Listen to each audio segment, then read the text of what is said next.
Militants were killed in that attack. So the question is, will they join the war? And if they do, it's more trouble for Israel.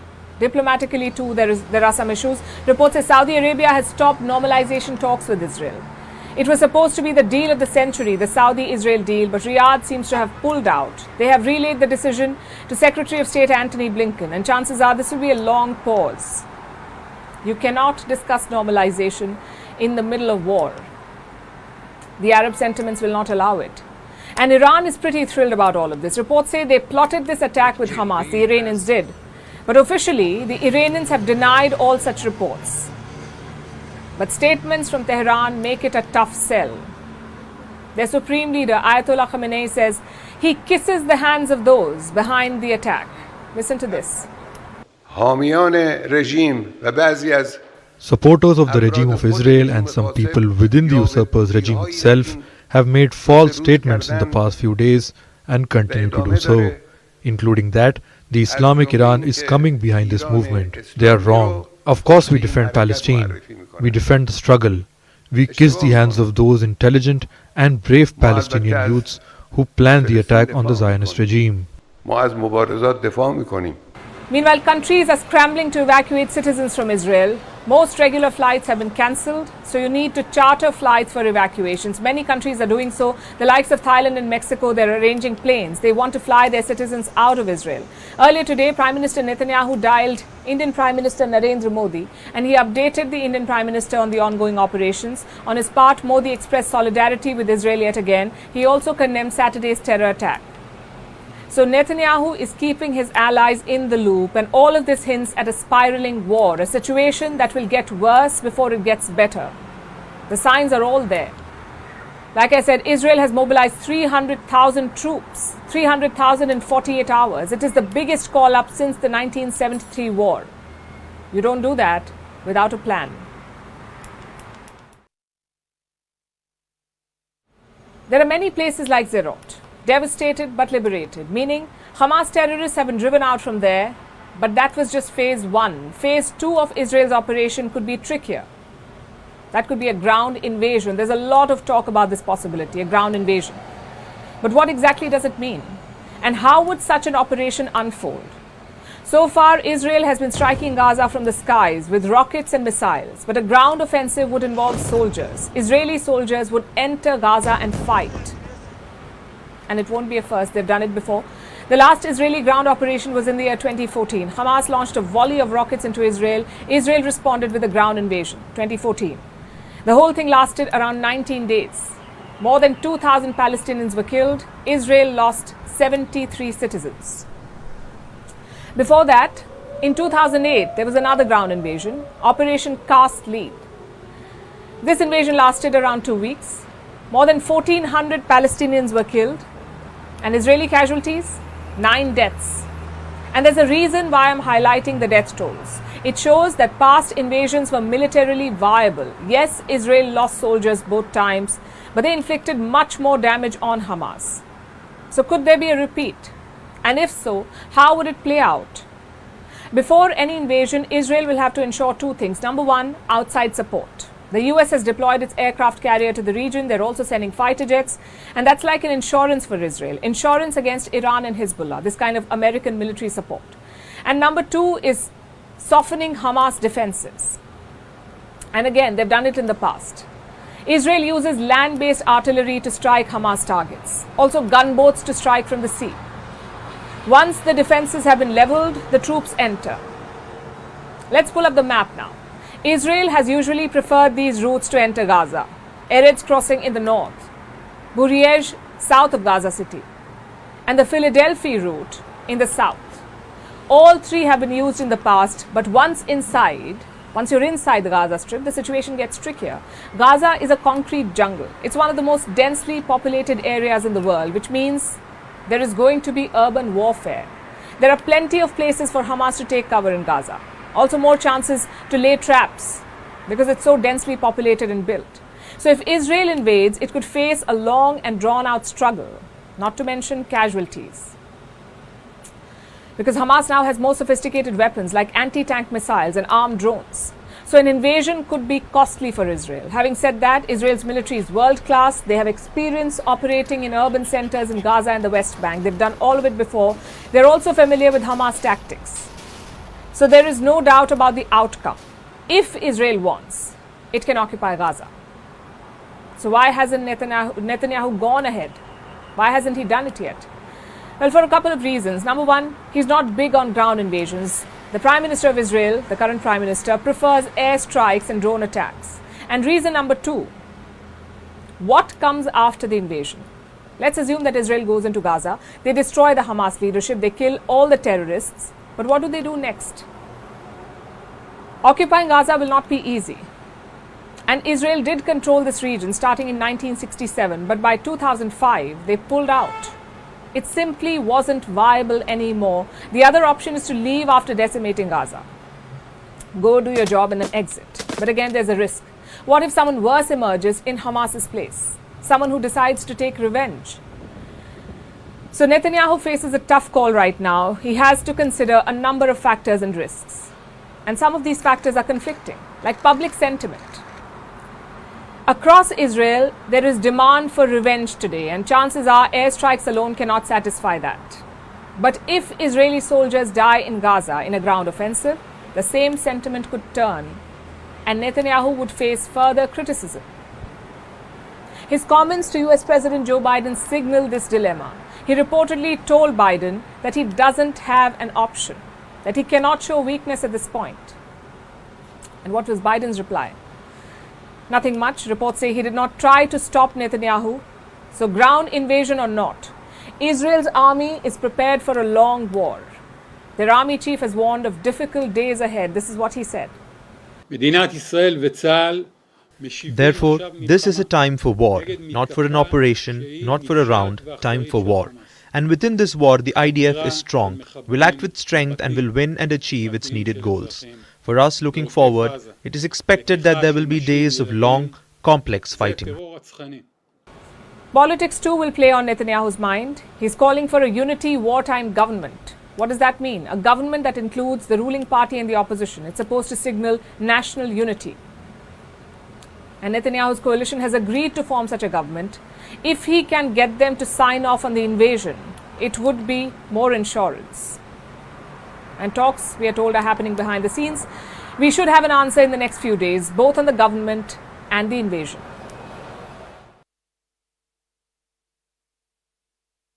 Now, if you go to social media right now, you will see thousands of videos. The devastation, the destruction, the killings, the heroic acts. We live in a digital age after all, and the power of visuals is undeniable, especially when conveying the harsh realities of a war. In a conflict like this, images have a profound impact. So today we are bringing you 5 videos that bear witness to this conflict, 5 videos that define this war. The first is from near Re'im. This is an area in the south of Israel, just kilometers away from the Gaza border, just minutes away from the Gaza border. Thousands had gathered there for a music festival. And the organizers promised a journey of unity and love. These are the words they used. Instead, it turned out to be a day of horror and bloodbath. Hamas terrorists paraglided into the site early morning on Saturday. They can even be seen in some of the festival videos.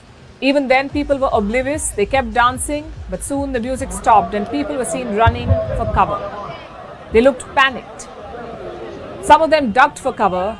Others rushed towards the exit. It is unclear how much time passed between the Hamas landing and the people running. But it looks like it all happened very quickly. A dashcam footage shows how the entire thing unfolded. In the opening frame, you can see a motionless body lying by a car. A Hamas terrorist was seen grabbing another man. He's led away from the site and we don't know if he survived. But then this body lying by the car moves. He slowly raises his head to see if Hamas has left. It was a fatal mistake. The Hamas terrorist shoots him point blank. In the end, at least 260 people were killed at the site. It's a massacre like no other. The second video is that of the Iron Dome.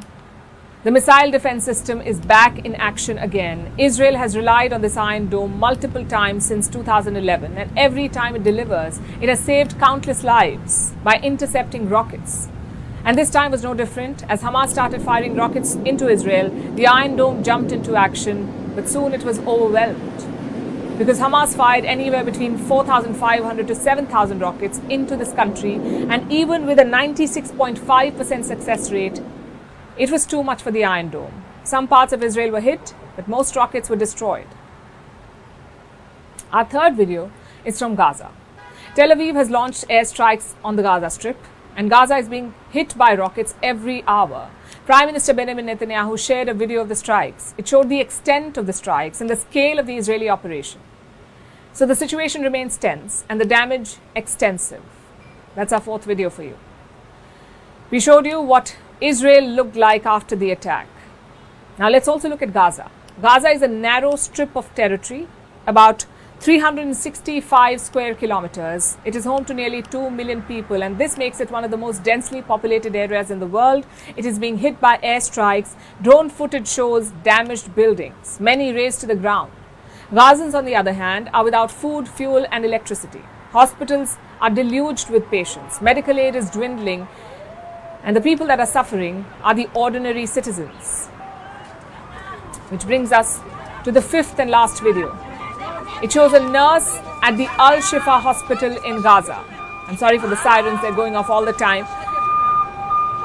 We're talking about a nurse. She was treating patients when she found out that her husband was among those dead. What followed was hysteria. She screamed at the hospital, rushing out to break the news to her daughter. Gaza says at least 700 Palestinians have been killed.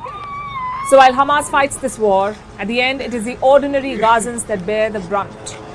They are the ones left mourning the dead.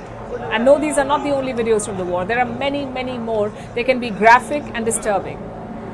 We try not to show you beyond what must be shown to tell the story. And every time you see something on social media, remember, verification is important. Plus, visuals can be a double-edged sword, because they can be manipulated or selectively used to craft specific narratives. As you follow this conflict, our advice to you is this: take everything with a pinch of salt. Visuals have the power to galvanize and inform, but not everything that you see on social media is real. I'll tell you what is real though: the threat of a true front war. Right now, Israel is battling Hamas in the south. That's the only front. But to the north, a new one is appearing, the Hezbollah in Lebanon.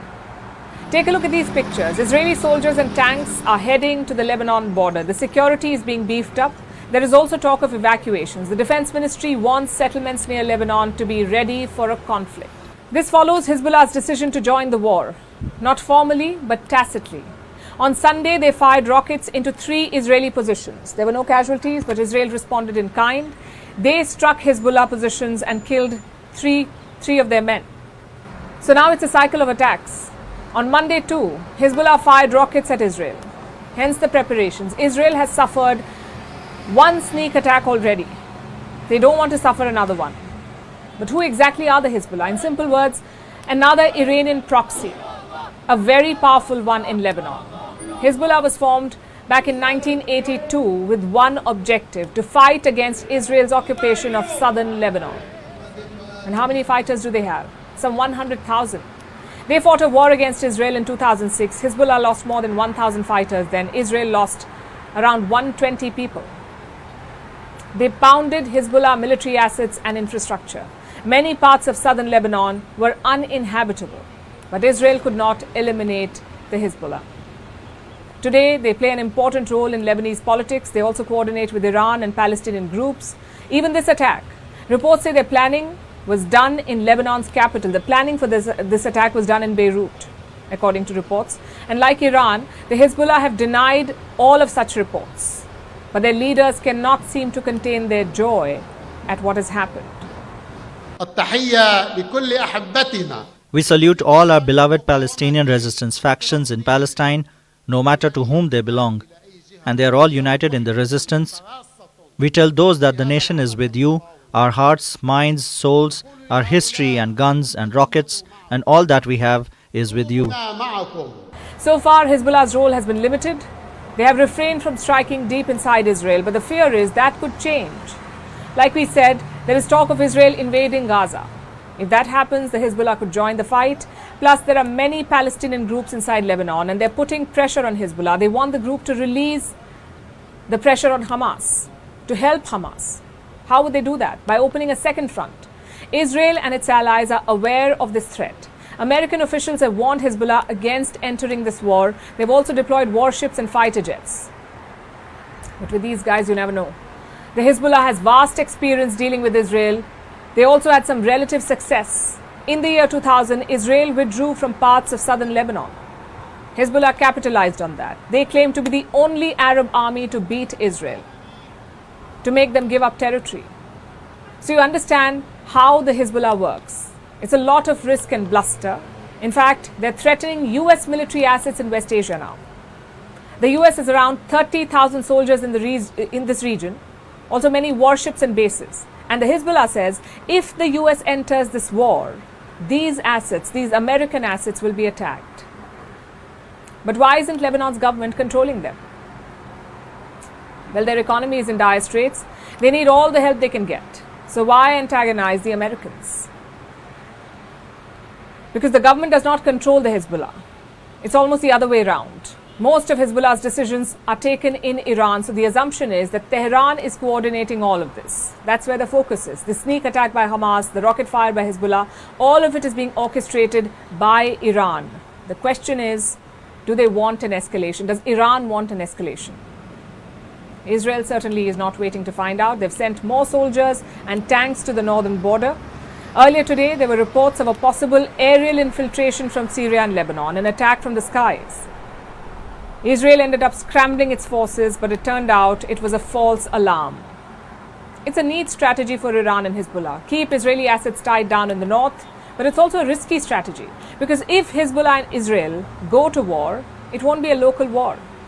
Iran could end up being involved, and if Iran is involved, the US will intervene and you could have a much bigger conflict in West Asia. You can forget oil prices and supply chains then. A lot depends on the next few days on how this plays out. If Israel enters Gaza, Hezbollah could consider it as an excuse, a justification to wage war. And in the blink of an eye, things could escalate. When the terrorists struck Israel in a shock attack this weekend, part of their plan was one city, Sderot. This is a city in southern Israel. It is one of the first and the worst hit. We went there today at the scene of where fierce fighting took place. As we speak, Israeli forces have regained control of the city. They're trying to sanitize it, but it still remains a war zone. There were rocket attacks from Gaza while we were there, and many areas are still out of bounds for people. Here's a report. It's a lazy Saturday in Israel, the Jewish holiday of Sabbath. But down here in Sderot, things are about to take a terrible turn. Here it is on the map, just adjacent to northern Gaza. Distance about 10 kilometers. The edges of this city are just under 3,000 feet from Gaza. Sderot is among the frontline cities in Israel, and on Saturday it was a target.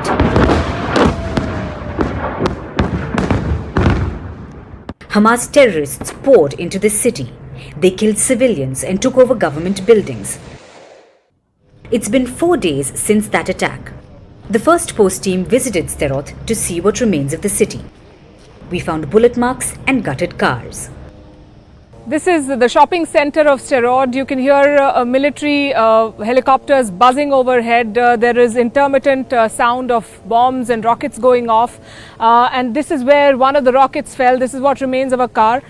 Metal and glass splintered everywhere around this, including on this other vehicle that also bore the brunt of this attack from Hamas terrorists. This happened a couple of days back. This is a town of some 30,000 people, and it has seen more than 100 rocket attacks from Gaza, just a few kilometers away from Gaza. You can see in the background their bodies. I went out, I saw loads of bodies of terrorists, civilians, cars shot up, sea of bodies inside Sderot. Along the road, other places, loads of bodies. It is sad, it is tragic. As news of the attack spread, Israel responded. Their army was dispatched to the country's south, and they came here too, to Sderot. A fierce and grueling gunfight followed. Israel recaptured the city, but not without losing its own citizens. We will exact a very heavy price from Hamas, who will pay for what they did, and this action will be remembered in Gaza for the next 50 years. And they will regret that they started this, and we are responsible for it. At the center of the siege was this building, at least what remains of it, the police station of Sderot. This was one of the first sites of the attack by Hamas terrorists. This happened on Saturday morning. They came in and they started indiscriminate fire. On the way here, we saw bullet marks at various places. There was a lot of firing. And then what you see behind me, what is being destroyed and razed to the ground, used to be the main police station of this town. And this was the site of an intense gun battle that lasted some 20 hours. It was a very, very long operation, and the Israeli forces indulged or had to fight a fierce gun battle. A tank was brought to the scene, and there were 10 Hamas terrorists who were cooped up inside, who were fighting from inside, and they've all been neutralized. And now this police station is being razed to the ground. This entire town looks deserted. Most of the people have left here. On the way here, we saw virtually nobody on the streets except for security officials, very heavily armed military officials and soldiers patrolling the streets. We also saw some rocket firing happening on the way here, and we were all told to duck for cover.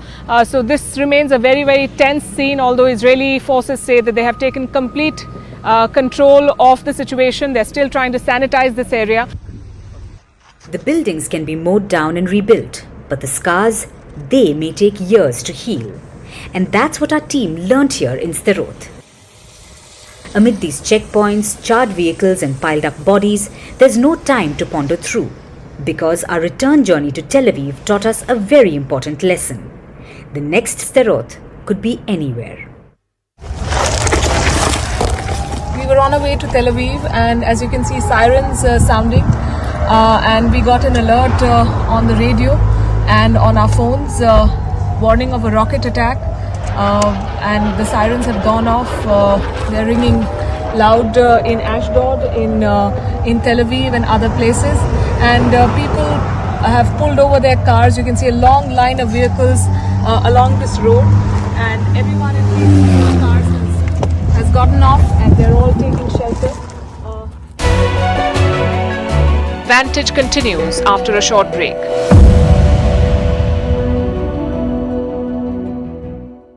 Source says their exercises included building a mock Israeli settlement to practice a military landing. Reuters could not verify the date and locations of the videos, but the training would have come amid a careful campaign of deception by Hamas, which had convinced Israel that it did not want to fight. It refrained from military operations against Israel and was careful about leaks. Even many Hamas leaders weren't aware of the plans, according to the Reuters source. A spokesperson for the Israeli Defense Forces admits they were surprised. Hamas separated its fighters into several specialized groups to carry out the attack in the air and on the ground. It fired thousands of rockets at around 6:30 a.m. on Saturday. The bombardment was intended to cause shock and confusion, while providing Hamas fighters with cover to break the fortified fence surrounding Gaza. Teams of fighters on hang gliders, or motorized paragliders, flew over the border and secured terrain for the main ground assault. A 400-strong elite force on the ground attacked the fortified Gaza fence. Videos issued by Hamas are said to show fighters breaching the security fences. It also released video of drones it says it used for border surveillance. The final part involved moving hostages to Gaza, mostly achieved early in the attack, a source close to Hamas said. In one well-publicized hostage-taking, fighters abducted partygoers fleeing a rave near the kibbutz of Re'im near Gaza. One analyst told Reuters that Hamas probably succeeded beyond their expectation, but now they'll have to, quote, deal with an Israel determined to decimate them.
Hamas attacked Israel on Saturday. Israel is now retaliating hard. Airstrikes on the Gaza Strip have been non-stop. Gaza's health ministry says some 700 people have been killed, more than 3,000 have been injured.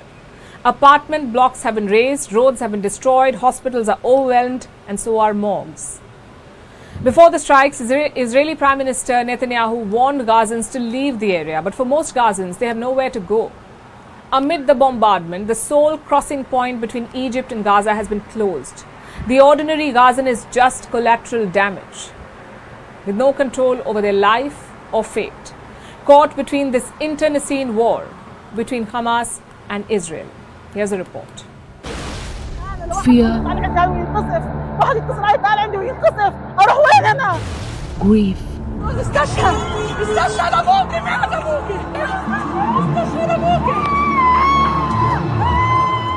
death,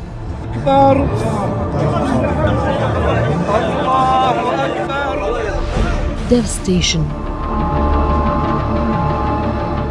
For the ordinary Gazan, life often revolves around these horrors. But Hamas's terror attack on Israel on Saturday made their already difficult lives even worse. Israel's retaliation has been relentless. Its airstrikes on the Strip have been almost non-stop since Saturday.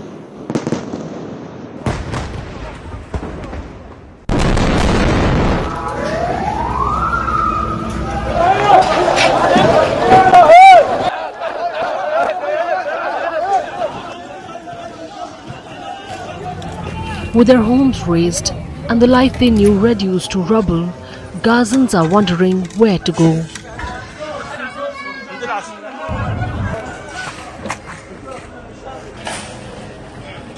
We were told to evacuate and head to a safe place, but there is no safe place in Gaza Strip. As you can see, the airstrikes are targeting everywhere.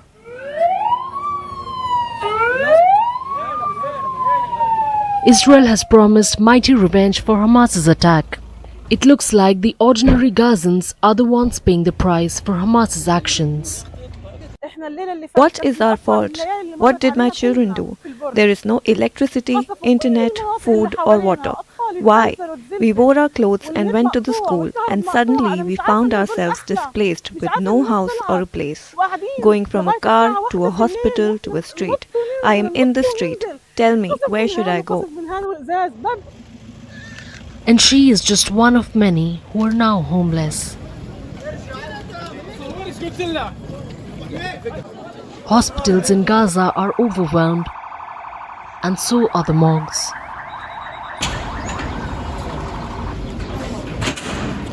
This is the moment a nurse who was trying to help save lives found out she lost her husband.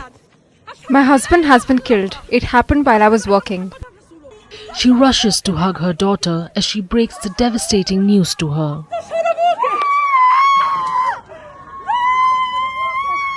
Zainab's husband was also a medic. Grief is a recurrent theme in Gaza. Here's Gaza and life in it in numbers for you.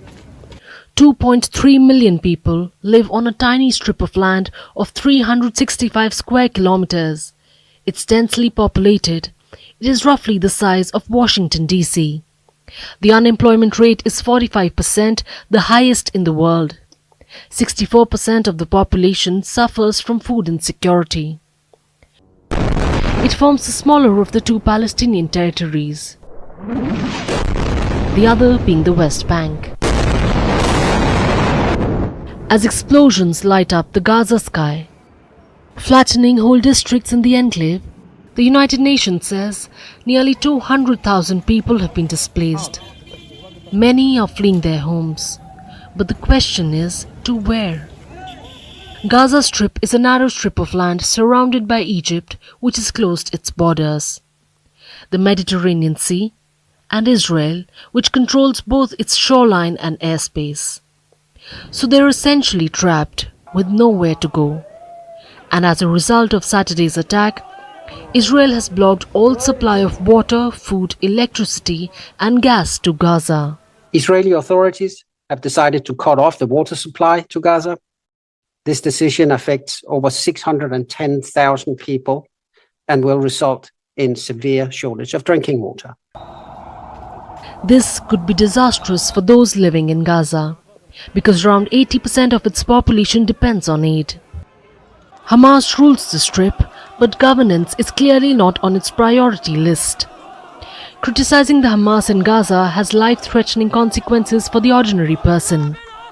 So people are left to fend for themselves, looking for their loved ones amid the rubble and burying the dead.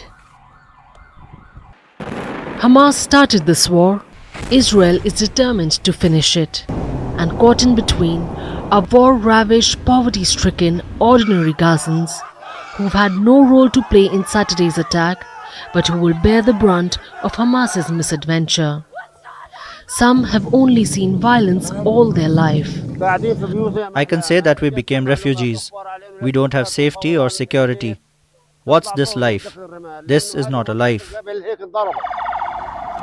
For most, peace is a pipe dream, and their lives a hell on earth.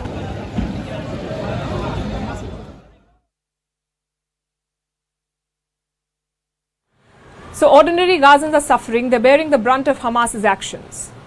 But what is the group doing? Where are its leaders? And is there consensus among them on the next course of action? Here's what we can tell you. It seems that the Hamas leadership is divided. And we'll tell you why we say this. Well, one set of leaders are saying that they are prepared for a deal with Israel. But some reports quote other Hamas leaders who say that they're ready for a long war. And remember, they have more than 100 Israeli hostages. They're still in Gaza. And for this section of Hamas, these hostages are critical to their strategy. They could be used as a bargaining chip, a way to deter Israel from an all-out assault. It's hard to say how successful that will be. And the second reason why we say that the Hamas leadership may be divided is this. Not everyone was on board about Saturday's operation. It was a highly secretive operation. Israel, we know, was caught off guard, but so was the political leadership of Hamas. According to a senior Hamas official, only a handful of them knew about this operation. Listen to this. 0 hour was not known to anyone other than a handful. We picked the right time when the enemy is busy with their holidays.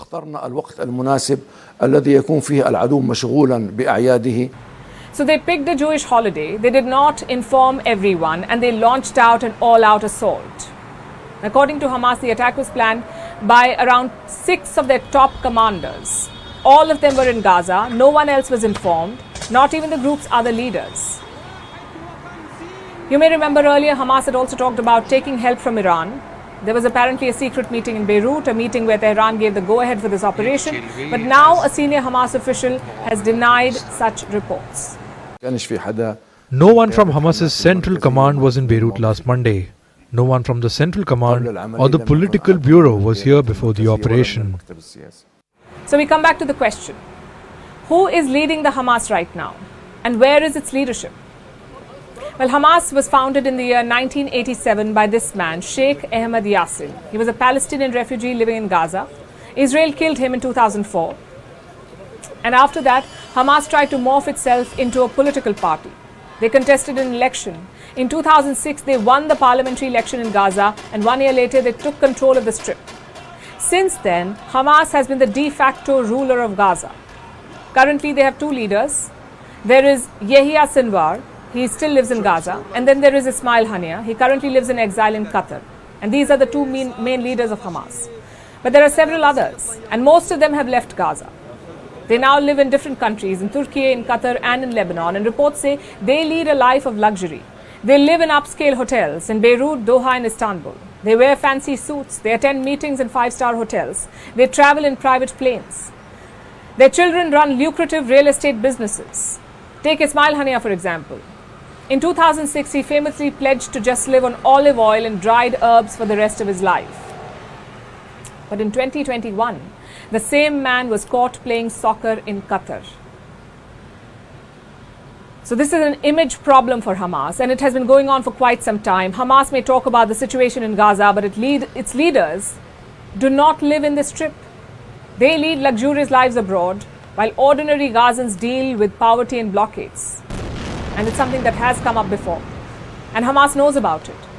So they hardly comment about their leaders abroad. More often than not, they call these temporary foreign tours, a way to widen their cause, to get support from outside. But the thing is, these tours go on for years. The leadership is quick to leave, but they're not so quick to return. And ordinary Palestinians have noticed it. So the Hamas leadership often talks about struggle, on being with the Palestinians, on supporting the Palestinian cause, but this is not their struggle or that of their families. They stay far away from all of this, pulling strings without suffering the consequences.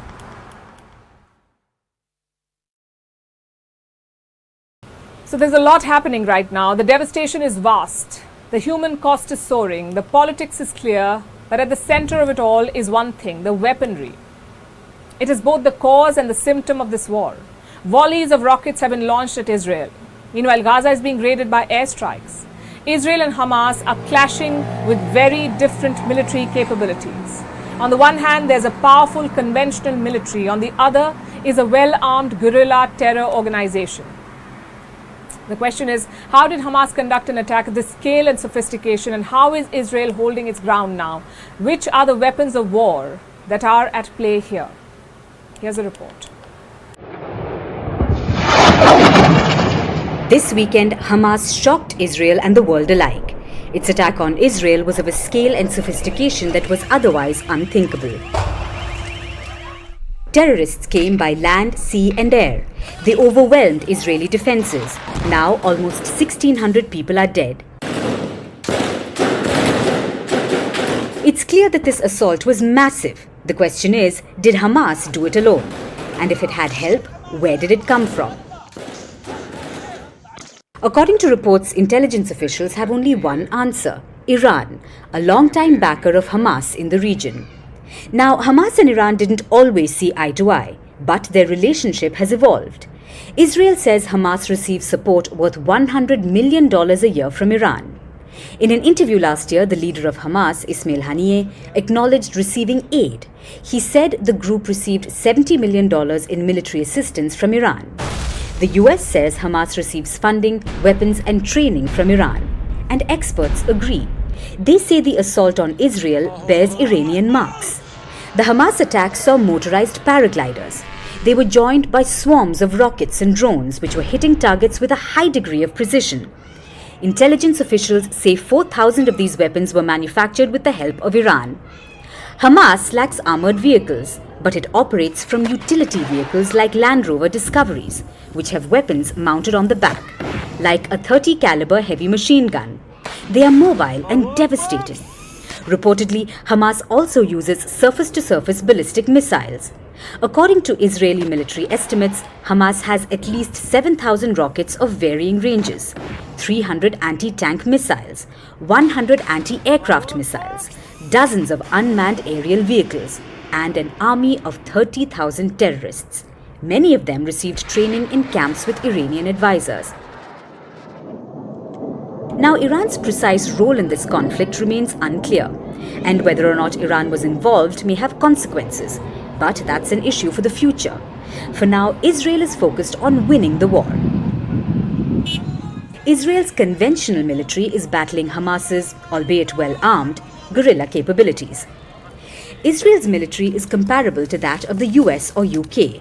While volleys of rockets have been launched at Israel, they have responded with airstrikes raining down on Gaza. Now, the threat of Israeli tanks rolling across the border is very real. Israel's military prides itself on its large number of tanks. It's among the world's largest weapons exporters. Its Merkava tank is similar to the German Leopard 2 battle tank, which has become well known for its use in Ukraine. In terms of air power, Israeli military uses its own Kefir fighter jets.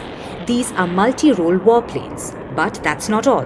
According to reports, Israel has anywhere between 80 to 400 nuclear warheads. Israel has never openly confirmed or denied its possession of nuclear weapons. Its army has about 187,000 military personnel, over 3,000 tanks, about 140 rocket systems, 900 anti-tank weapons, 200 anti-aircraft weapons, and over 600 self-propelled guns. Israeli military has targeted tunnels in northwestern Gaza.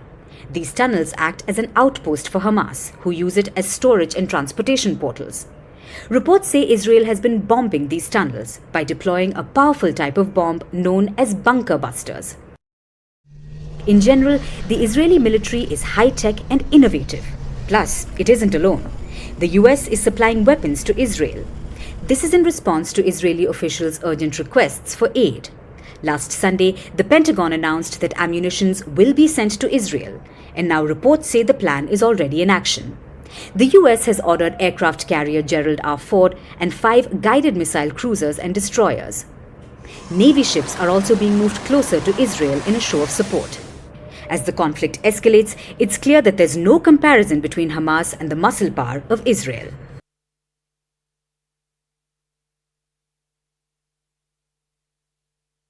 This is the USS Gerald Ford, the American Navy's most advanced aircraft carrier. It can hold some 5,000 soldiers. It can hold a deck of warplanes. It has cruisers. It has destroyers.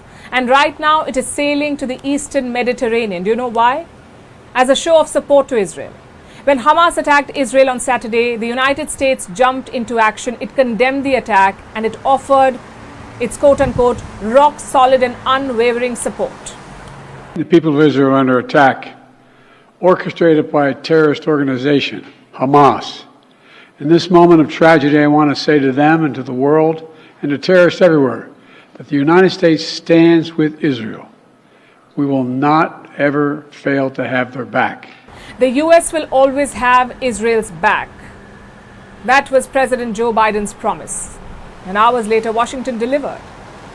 It ordered its aircraft carrier to move to the region. The fleet was already in the Mediterranean, so it did not have to go very far. The US is also sending fighter jets as a show of force, a show of support. That's a lot of posturing. And it reflects America's fears. It is worried about this war spreading into the region. It is worried about a bigger conflict in West Asia. That said, Israel is also America's biggest ally in the region. There may be political tensions between the two leaders, Netanyahu and Biden. Biden may not be happy with Benjamin Netanyahu and how he's conducting his affairs, or his extreme far-right government, as it's called. He may not have invited him to the White House in December, but that has never stopped US aid to Israel. Washington gives $3.8 billion of military aid to Israel every year. And with this war, it's likely to increase. Biden has already promised military assistance to Israel. And what this aid would look like is still being worked out. But of course, it won't be US boots on the ground just yet. There will be a lot of military machinery like air defense and munitions. The Pentagon has already fast-tracked whatever is in the pipeline. So clearly Washington is gearing up to back Israel. But right now there is no other option for the US. Their support for Israel is expected. It's a given. The bigger question is, what happens if this war drags on? What will the US do then? Because remember, Washington is already providing aid to Ukraine, and that war is not ending anytime soon, the one between Ukraine and Russia. Now with Israel, it will have to meet the needs of two countries simultaneously. Although the Israeli army is already much better equipped than Ukraine was when the war began, but there is going to be a need for support if the war drags on. Plus, what happens to the if the death toll mounts? What if Israel launches a ground offensive into Gaza? Thousands of Palestinians could die. There could be a humanitarian disaster. There could be potential for refugees. There could be domestic backlash. All of this will determine how the US navigates this. And remember, this is an election year for them. And while Joe Biden's initial deployment was about strategic deterrence, his incentive could also be political. Like I said, America is going to elections next year, and Biden wants to make sure that the Republicans do not exploit this crisis in West Asia. In fact, they're already calling out Biden on the $6 billion Iranian funds that were released. $6 billion in Iranian funds were released earlier this year.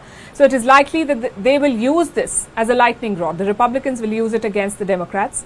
Plus, Biden was hoping to preside over a relative lull in West Asia. His own national security advisor talked about it. His name is Jack Sullivan.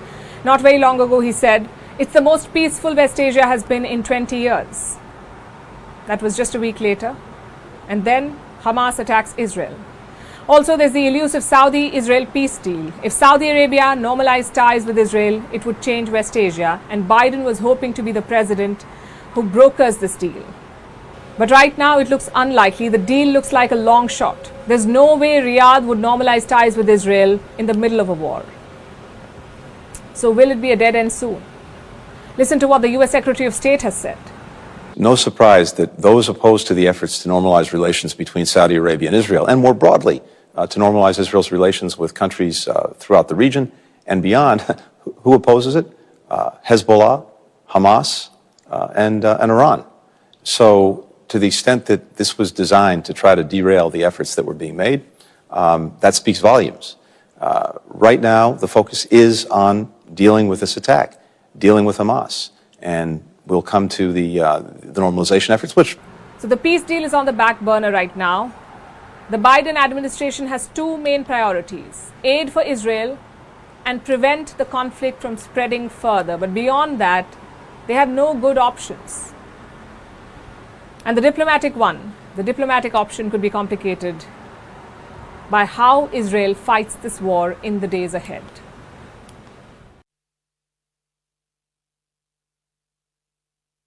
That's all we have for you on this episode of Vantage. Make sure you tune in tomorrow. We'll have more updates from Ground Zero, but for the moment, we're leaving you with some pictures of solidarity. Most countries have come out in support of Israel. Their iconic monuments have been draped in Israeli colors. We're leaving you with those pictures. Thank you for watching.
רבה מברך לעלם ולעלמי עלמיה יתברך שלום עלינו ועל כל ישראל ואמרו אמן.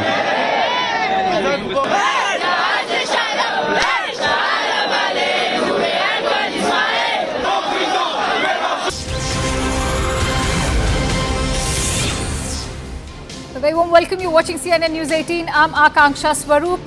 In an exclusive interview to CNN News 18, former Israel ambassador to the United States, Ambassador Michael Oren, has shed light on the current situation in Israel, the growth of terrorist group Hamas, and why U.S. military aid to Israel seems difficult amid the war in Ukraine. Ambassador Oren has also thanked Indian Prime Minister Modi for his unwavering support to Israel. Listen in. This is deeply, profoundly traumatic